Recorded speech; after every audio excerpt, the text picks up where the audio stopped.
लागल मनवा हमार लागल मनवा हमार रउरे चरनिया ए गुरुजी। लागल मनवा हमार रउरे चरनिया ए गुरुजी। लागल मनवा हमार लागल मनवा हमार रउरे चरनिया ए गुरुजी।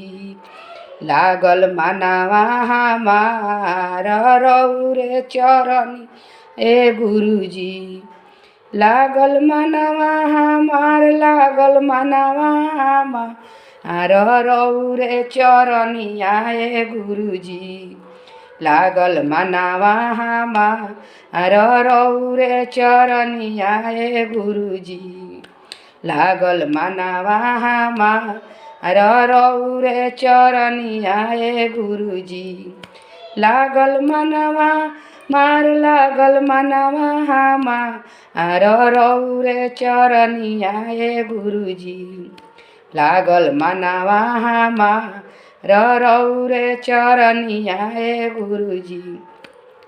गल मनवा हमार बारे बरिसवा तपस कैले भैया। बरिसवा तपस कैले भैया तब मिलल गुरु के ज्ञान हो। अरे तब मिलल गुरु के ज्ञान रउरे चरनिया ए गुरुजी।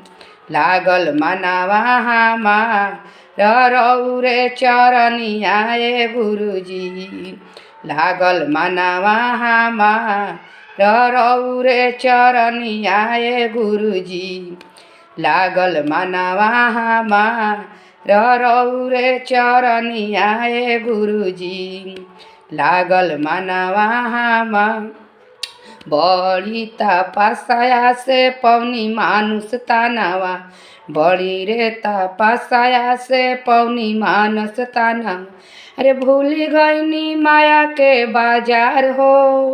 अरे भूल गईनी माया के बाजार रउरे चरनिया ए गुरुजी।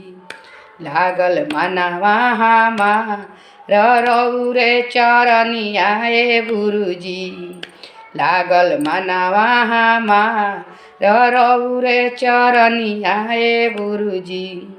लागल मनवा हमार भैया हरिंदर देले गुरु के ज्ञानवा। भैया हरिंदर देले गुरु के ज्ञान। अरे लीलम दीदी कैली पाराचार हो। अरे लीलम दीदी कैली पाराचार रउरे चरनिया ए गुरुजी।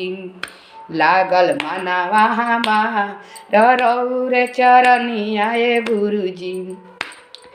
मनवा हमार रउरे चरनिया ए गुरुजी। लागल मनवा हमार लागल मनवा हमार रउरे चरनिया ए गुरुजी।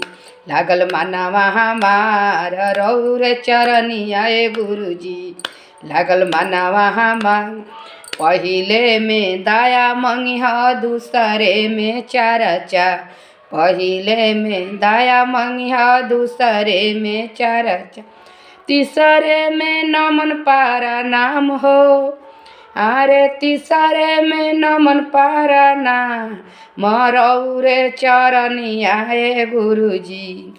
लागल मनवा हमार रउरे चरनिया ए गुरुजी। लागल मनवा हमार रउरे चरनिया ए गुरुजी।